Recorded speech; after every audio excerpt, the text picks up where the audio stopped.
Alright, in this video I'll be teaching you how to make your own silkscreen so you can print yourself some stickers or a t-shirt if you wish. So the stuff you'll need is a canvas, some Mod Podge for the background right here, a paintbrush, and some inks. So stay tuned. Alright, I don't think you could imagine how many requests I've gotten to make your own silkscreen from other materials rather than buying one. Personally, if you're looking for a cheap alternative, this is probably the best way to do it. Although, you know, buying silkscreens themselves are not that expensive, especially, you know, some good ones only run you about 25 bucks. So just keep that in mind. This process right here is maybe $10 worth of stuff. So right here I have a canvas. It's a stretched canvas. And basically what we're using this for is just the frame. I looked into getting a frame of like a picture frame that you hang on the wall, but that was a bit more expensive than this. This was on sale for like $5. So basically what you're wanting to do is just get into the staples and pry them out. It's really not that hard, just getting under them, and then I don't know if it's just because this is a cheap one, they come out pretty easily.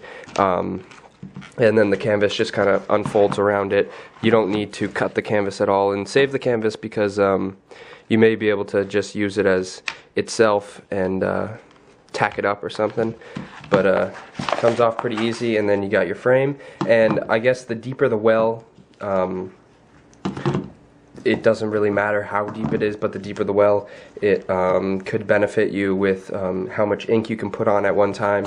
I don't see as this ink running over the edges of this being a problem, so this size looks good. Probably about a 1/2 inch size, and I'm probably going to be using, I'll use this as the bottom because it's flat. This kind of got like a beveled edge on it. Couldn't really tell from the canvas itself. But then you're going to take some nylon, like tights, I think that's what they are, and I'm just going to cut along the seam. I wonder how big the leg will stretch. I'm going to cut around the seam, use the butt part. These are cheap, these were like $3. And I'm just going to cut them out to make a big sheet out of them, and then we'll get to the next step. Alright, so I finished cutting it open. As you can see, the two legs are down here, and I want to avoid this seam as much as I can, so I don't see it going to be a problem. So what I'm going to do is I'm going to start up top and staple it in. You're going to need a stapler that can open up so you can just get right into it. I found that normal staples actually go into the wood just fine. You don't need a big staple gun or something. So I'm going to start in the top right corner and staple this in. And you want to make sure your cuts are relatively even so you don't have to deal with that in addition to everything else. You want to just make sure they're nice and good. And basically you're just going to start with one side, stretching the fabric and stapling.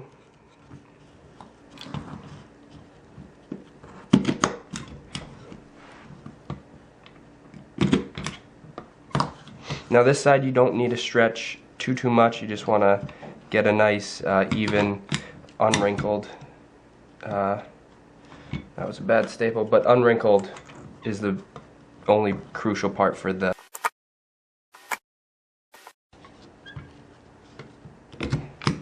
Alright, so now that you've got a whole side kind of stapled in, pretty even spacing, I'm going to go all the way across, stretching it as pretty much as I can, just really overlapping it over the edge, getting a nice stretch on it, because the tighter it is, the better, basically. You don't want to rip it, obviously, but nice and tight, get a nice little spring, I guess.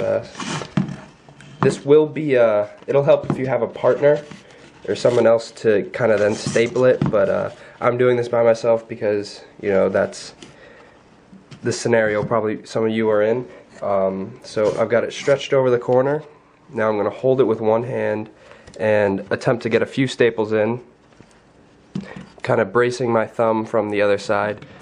I have a long enough sheet that I can do that, but if you can't, you're going to have to kind of work around that. And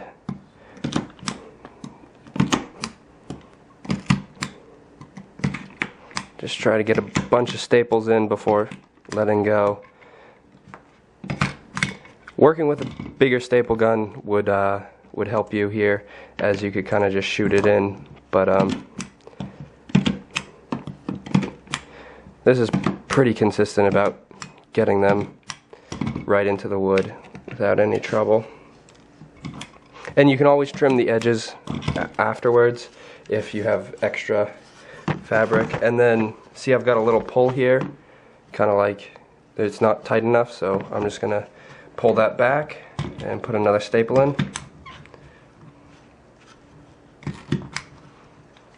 Okay, and then go to either side, doesn't really matter. Once again, pull it nice and tight.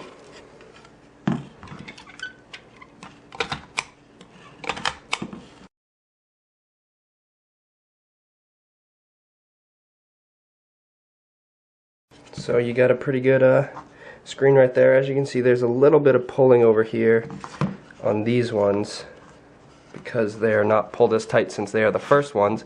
So what you can do is then pull the screen tight again where the first set of staples went in, and that will cut back on the wrinkling kind of thing that's happening.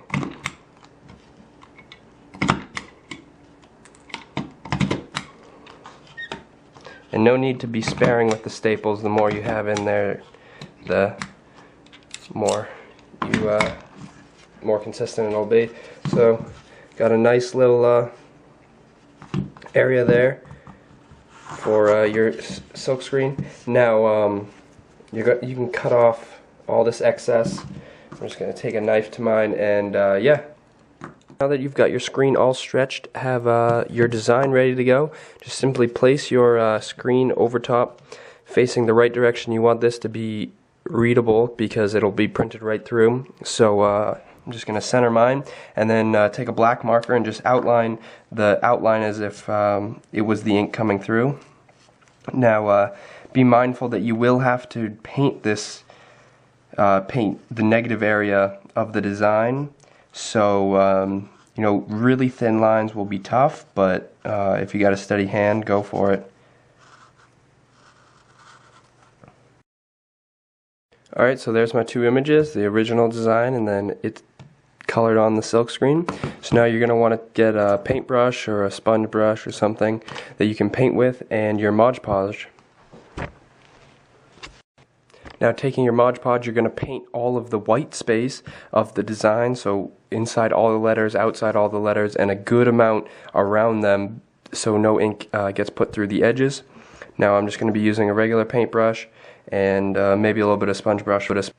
Alright, so my Mod Podge has dried up. You can kind of see that there is like a almost glue type residue on the screen where it is. Now I did a nice, I guess, cloud around my actual image, so I don't have to tape it off that close, but I'm just going to tape off the rest of the screen using some painter's tape.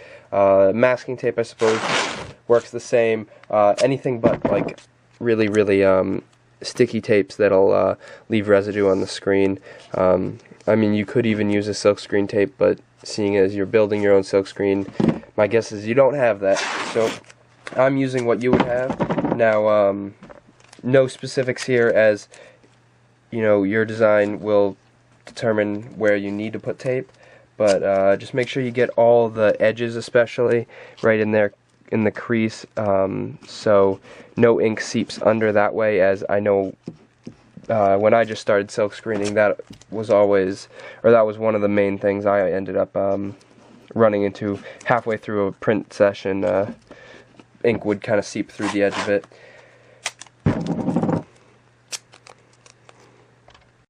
Alright, so once you've got your screen taped off, it's time for the ink. This is a fabric-based screen printing ink. It's called, the brand is Speedball. I really recommend them for anyone that's starting off. I know you used to be able to get this at AC Moore, but I'm not sure if they still stock it, as I haven't been able to get it there for a while now, actually. At least not my local AC Moore, but you may have better luck. So basically, seeing as this is just a little one-time deal, I don't have hinges on this one. I suppose you could put them on if you plan to have them a little bit more frequently. But I've got my ink here. I'm just gonna put a nice amount, and I'm gonna be printing across this way just because I have more room on this side rather than the top. That should be plenty. There's not too much open space in this one. And now you can either get a squeegee or a sponge if you're really resourceful and don't want to buy anything. So I think my squeegee may be a bit too big. Yep. So this is going to be a little bit too big. Let me go try and find. This looks like about good size. This is just a little piece of plastic. I think it might be for wallpapering. But yeah, so I'm going to put a piece of paper under there just for first test run, make sure everything is all right, and then put that down. And you can see through the Mod Podge, which is a little bit better than emulsion, and you can line it up. I'm not sure how well you'll be able to afterwards, but just flood over my image, a clearing stroke. Oh, stuck to the back. And there you have it. There's a lot of ink deposited, as you can see. There you go. And the lines aren't as clean because of the mesh size. That's what high amounts of mesh do for you. They give you really crisp lines, whereas these ones are pretty rough, but from a distance they look pretty good. So if you're looking for the absolute cheapest method for silk screening your own images, this is going to do it very well for you. I can suggest it for you. I would probably buy into some other stuff if I were you, just because of that's not that much more expensive if you can work your way up. I know I started small with little kits and then worked my way towards, you know, building my own press and some bigger screens and stuff. So I suggest do it the same. If you you know, start slow, get into it, you know, get a feel for the process, see if you actually like it before you jump full-fledged into it. But yeah, definitely a good way to start out. Do another pull here. I don't have too much ink on my screen, but hopefully we can get a second print out of it. Not quite centered, but you get the idea. So mass produce your stuff in somewhat reliable conditions. I'm not sure how long the Mod Podge will last before it starts to kind of like pull off the screen. I know emulsion usually lasts around a couple hundred runs, but you know, this is an emulsion, so I can't tell you exactly how much or how long it'll last. And yeah, that's really going to do it for me. Here's the back of the screen so you can get an idea of what yours should look like as well. If you have any questions, let me know. Quick, easy way. I did this in one afternoon. The Mod Podge was the longest process, and that took maybe about 45 minutes to do this thing and then another hour or two to dry. So just take that into account. And yeah, that's really going to do it for me. Peace.